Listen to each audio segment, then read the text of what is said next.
This is a quick introduction to using the CSU Pueblo Library's website for research in history. My name is Alexis Wolstein, and I am the librarian for history and several other departments here at CSU Pueblo. We're going to take a quick look at Super Search, the discovery tool on the library's homepage that allows you to look for a wide variety of sources through the library's collection and across several different databases. We'll also take a look at the research guides that are available to you that will give you best bets for databases for more specialized areas of research and other research tips and tricks. We'll also take a look at how some of those databases work and see what kind of results we get out of them. And then lastly, I'll make sure you know how to contact me or one of my library colleagues for help should you need it. So a great place to get started with any research as a CSU Pueblo student is here in the Super Search box. It'll look across what we own in the library's collection, along with several other databases. You can just put in a keyword or a title to see what you find.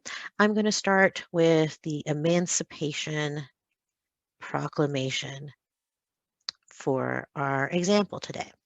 So I'm just going to put that phrase in, click search, and I am going to get a wide variety of results. In fact, over 18,000 of them. Now I can see a lot about what I'm finding just by looking at my search results here on the first page. I'm finding some electronic books, some ebooks to which we have online access. If I keep scrolling down, I'm seeing lots of books.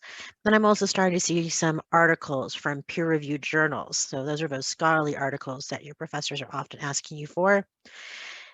All of this before I even click on one of them to get more information. Over here on the right, you're going to see the Ask a Librarian button popping up, and that's going to connect you with a real life librarian, myself or one of my colleagues who can help you with your research or if you're having trouble accessing something. You can always click on Chat Now, and it'll open up this little menu for you. I'm going to go ahead and minimize that because you have a librarian here with you. But if you ever need that help, just look for this button here and it'll pop right up. Now, over here on the left, we'll see several different filters. You'll see these across all sorts of different databases, including those that you have access to through here in the library. But if you go shopping on an online website, you'll also see filters or limits. These are all just ways of refining your search results so they're more meaningful to you or more relevant to what you're looking for. So some of the most powerful ones that I can use is I can say I only want results that are available to me online at CSU Pueblo. Those are especially handy in times when you can't make it to campus or you just want to be able to research at all hours of the night. I can also say I just want those peer-reviewed scholarly journals. And then if I scroll down, you'll see I can also limit by source type. I can say I just want the articles from these online peer-reviewed journals because there is other stuff in there, book reviews and conference proceedings and the like. And as I scroll down, I'll see even more ways to filter or limit my search. I can go by publication date if I'm concerned about finding the most recent information about a topic, or I can click on this one here that says subject. Now, this one's especially useful because these are the words or phrases, the meaningful information attached to each one of our search results to tell us more about what they are focusing on. So if I was specifically interested in certain aspects of the Emancipation Proclamation, maybe its influence on arts and humanity, or maybe I was more interested on the political perspective, I could add more of these filters to my search to have a more refined pool. So I'm going to focus on African Americans, slavery, the emancipation of slaves, and racism. Another helpful one is language. You can easily limit your results by clicking on just the languages that you're familiar with, but you'll see there's other international publications that are coming up in my results. And after I picked all of those, I'll click Apply Filters. And you'll see I went from 18,000 results to just over 1,200, and much more manageable and more relevant to my filters collection. I'll see all my filters here at the top of my search. and I could use this button here to lock all the filters. That way I could keep these filters and search any terms I like over and over again. Or if I found that one of these is not useful to my search, maybe African Americans isn't as useful as looking at slavery or racism, I can X that out and then have a different set of results without having to start my search all over again. So let's take a look at one of these titles. I can see that the Emancipation Proclamation, Lincoln's Many Second Thoughts. This is from a 2015 publication, Society, the journal there. I can see that I have full text. It's from a peer-reviewed scholarly journal. So I'm going to click on that title for more information. If I click on Online Access, it'll take me to this menu where you'll see all the different databases to which I have access, like, well, let me see this article. So this journal is carried in quite a few of different databases, but I can use to get online access to the article I want to read. As I scroll down, I'm going to see the subjects. So these are the focus of the specific article. So in addition to emancipation, it's also talking about peace movements, and it's using a social sciences perspective.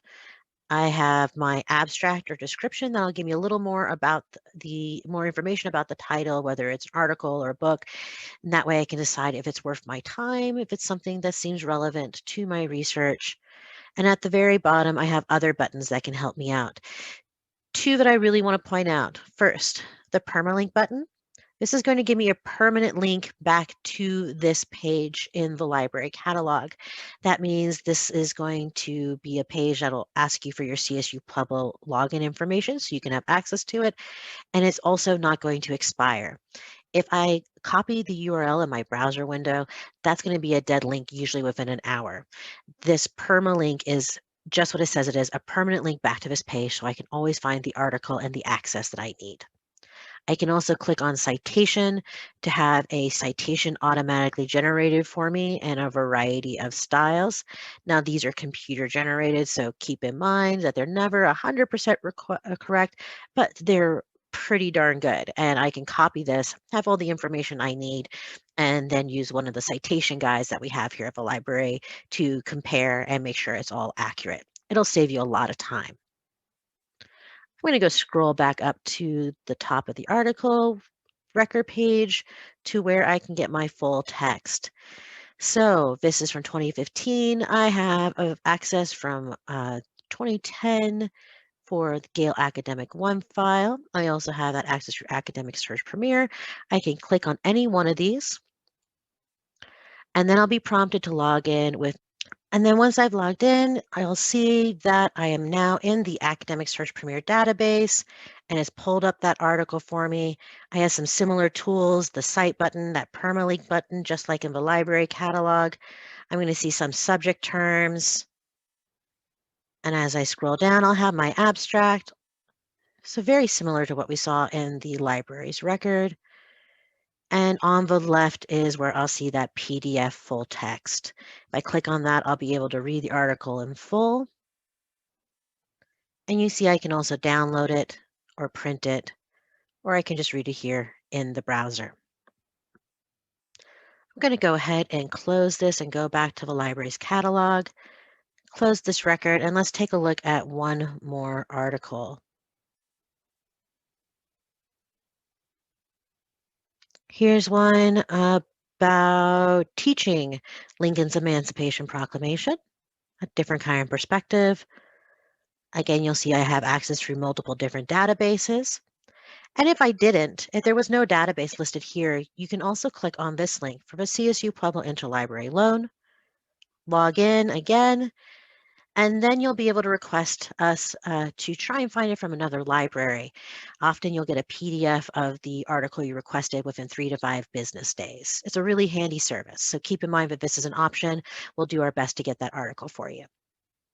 Let's take a look at another one of these articles. I'm going to click on the EBSCOhost History Reference Center database. I'm already logged in, so I'll be directed to the article without having to log in again. And you'll see here's my PDF full text. Scroll down for my subjects, and my different tools. And once again, click on the PDF to actually read the article.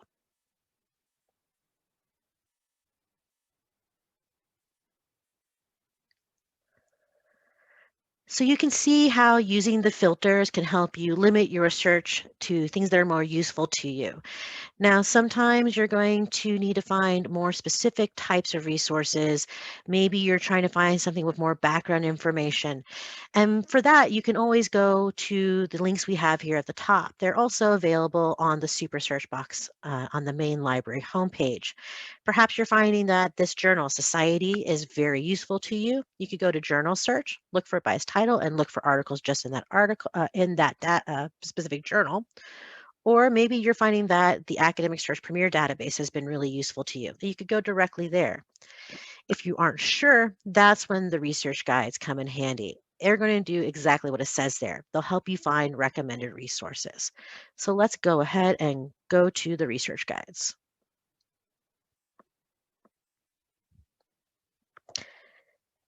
Now you'll see here there are a wide variety of guides. We have them on all sorts of different topics.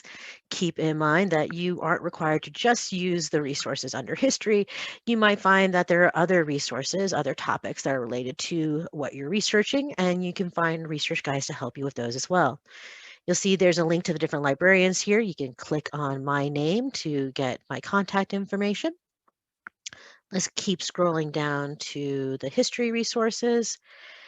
And you'll see that in addition to there just being a overall history research guide, and as well as larger guides about American history, the civil rights movements, we also have some that are looking at specific courses. So you can click on the guide for History 201, and you'll see that we have some information here that is basic starting point on picking your topic, where to start, how to explore your topic, different types of history resources, and then some other primary sources that you may find useful with the topic of the course. I highly recommend taking a look at this guide and using the resources recommended here to explore your topic, the thing that you might be interested in researching this semester, and seeing what information is out there before you make any hard choices. These different resources here under Start Here are going to give you a wide range of topics, but focusing mostly on history. And you can see US history as well. These are going to be great resources for getting some background information and context so you have a good understanding of your topic before you dive into others. So let's take a quick look at US history and context and see what kind of information we get there. Again, I'm already logged in with my NetID, so I'm being moved right through to the database. And then I can type in my topic. We'll look again at the Emancipation Proclamation. You can see that it is one of my suggested articles. And what I really like about this database is that it gives you a nice overview of your topic. So if you don't know all the details, you can click here to read more and kind of get an encyclopedia entry that'll give you some great background information on your topic.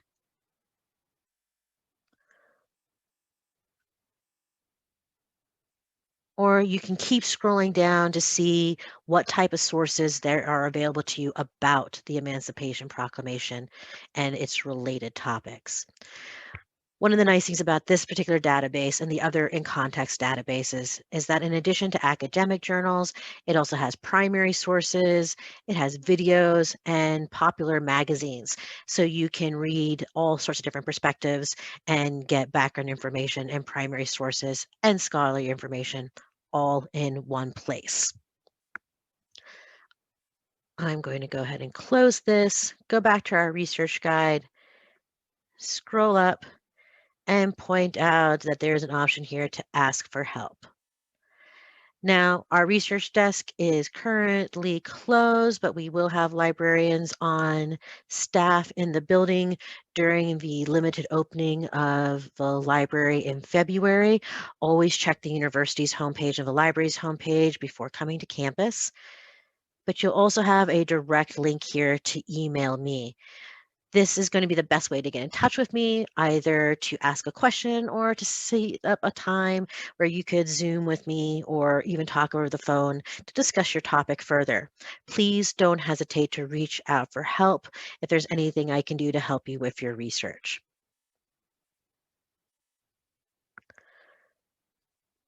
And don't forget, there is a librarian on duty during our regular hours to help you out.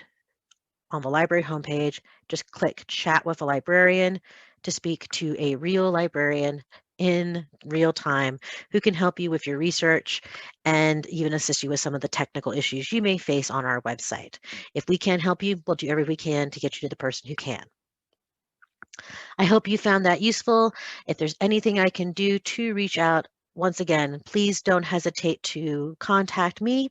You can again find me in your history research guide or click on Contact Us. I am the very last person on the list right here, and I am happy to assist you in your research however I can.